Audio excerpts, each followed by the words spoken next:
Hello everyone, and welcome back to Conspiraseed. This week we're going to California to talk about the BBQ Murders. If you enjoy the video, please leave a like and subscribe if you haven't already.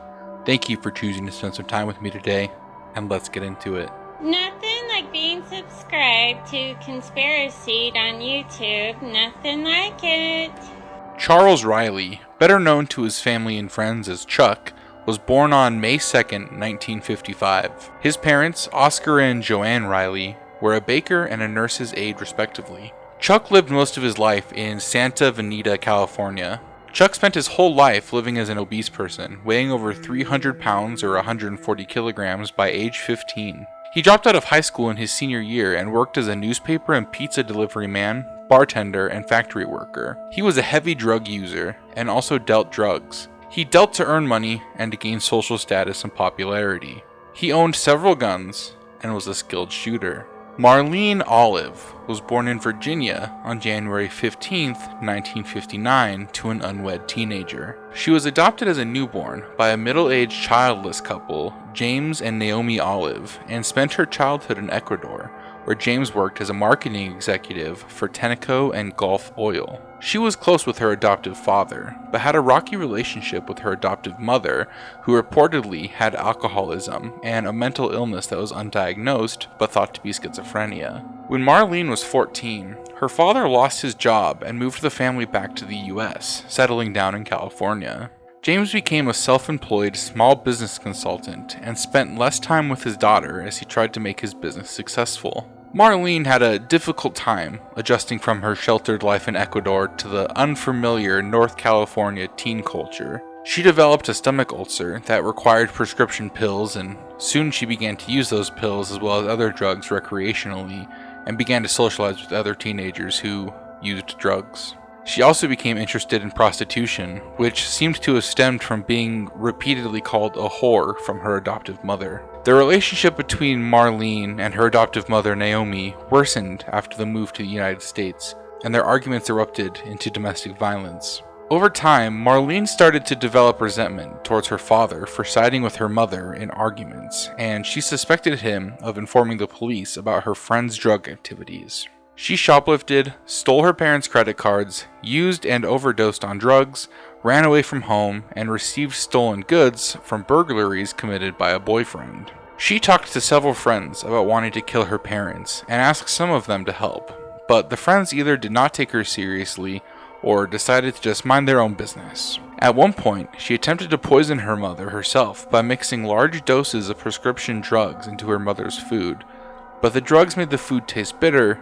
and Naomi refused to eat it. Now back to Chuck Riley and the relationship that he and Marlene have. When Chuck was 19, he met the 15-year-old Marlene while dealing drugs at her high school. He developed a crush on her and began to pursue her. Although she was initially put off by his weight, and trust me buddy, I get it, the couple eventually began a relationship, which Marlene largely controlled. Chuck provided her with free drugs, gifts, and transportation, listened to her problems, and sometimes helped carry out sexual or criminal fantasies. She frequently threatened to break up with Chuck unless he did what she wanted, and claimed to have magical powers of control over him, which he reportedly believed. He was anxious to please her in order to continue the relationship, and twice attempted suicide when she briefly broke up with him. As she had with previous boyfriends, Marlene soon began to ask Chuck for help or advice in killing her mother, or suggest that he kill her parents for her.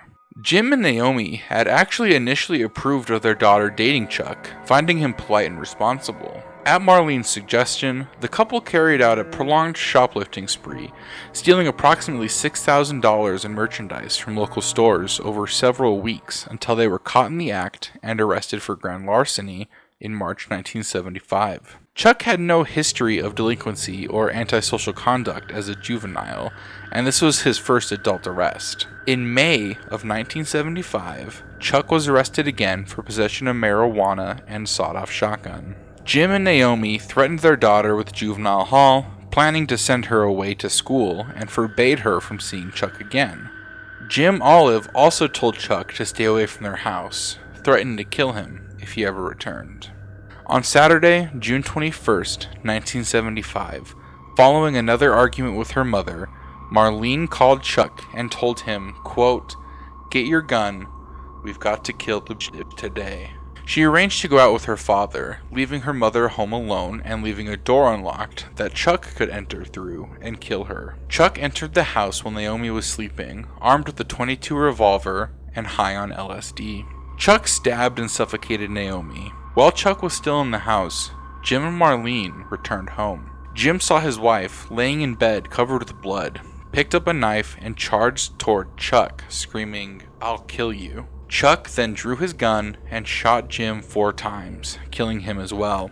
Marlene and Chuck tried to dispose of the bodies by transporting them to a wooded area at nearby China Camp State Park and burning them in the barbecue pit with gasoline and logs in an attempt to make them unrecognizable. The couple left while the bodies were still burning. A fireman who arrived shortly afterwards to put out the unattended fire initially mistook the partially burnt remains for a deer carcass and even placed a human bone back into the fire pit. The couple later returned to the park and further burned the remains along with additional evidence.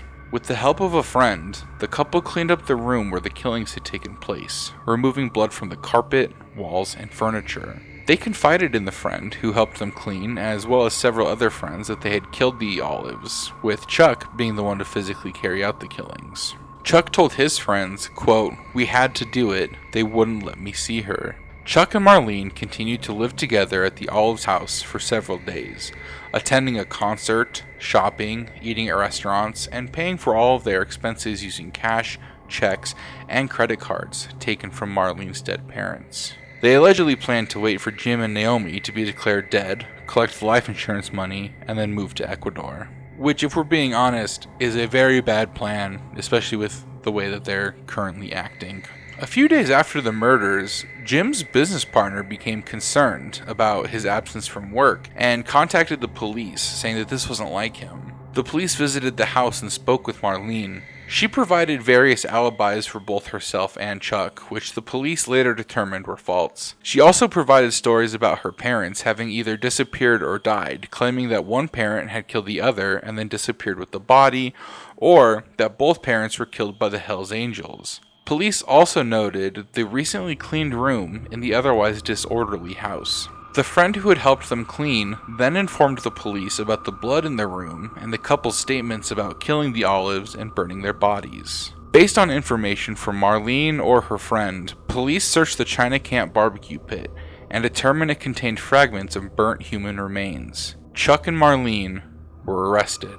After his arrest, Chuck made a detailed confession in which he stated that he and Marlene had been planning to kill her parents for some time and that he had beaten, stabbed, and suffocated Naomi Olive and then shot Jim Olive, and that Marlene had made him do it. However, Marlene claimed that Chuck had killed her parents of his own accord and that afterwards he had held her hostage and forced her to take drugs. Based on his initial confession, Chuck, who was an adult over the age of 18 at the time of the crime, was charged on 2 counts of first-degree murder for killing Jim and Naomi Olive and faced the death penalty. Under hypnosis, Chuck later recanted the part of his initial confession about beating Naomi with a hammer, saying that when he entered the house, he found her lying in bed, bleeding from head wounds and near death, with a hammer embedded in her skull. Chuck then implied that Marlene, who had been using the hammer that morning to repair a platform shoe, had fatally beaten her mother with the hammer before leaving the house. Chuck contended that he had stabbed and suffocated Naomi because she was suffering and near death from the hammer attack,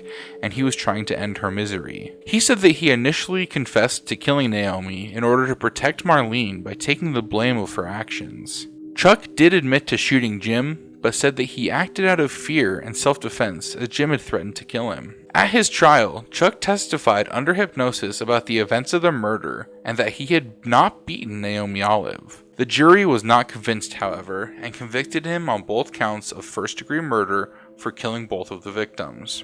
Chuck was sentenced to death on January 26, 1976. Reporter Richard Levine later wrote that compared to Marlene, Chuck didn't harbor much anger towards Naomi, whom he barely knew. Therefore, Chuck would be less likely to use a method of homicide suggesting rage, and would have used his loaded gun as a weapon rather than a hammer, and that Marlene had previously asked Chuck how hard she would have to hit Naomi in order to kill her. However, others have noted that Marlene had no blood on her clothing when she left the house and would not have had time to change clothes. They also noted that Chuck used a hammer to avoid alerting neighbors because it made less noise than a gunshot. According to a hypnosis expert, Chuck's revised confession lacked credibility.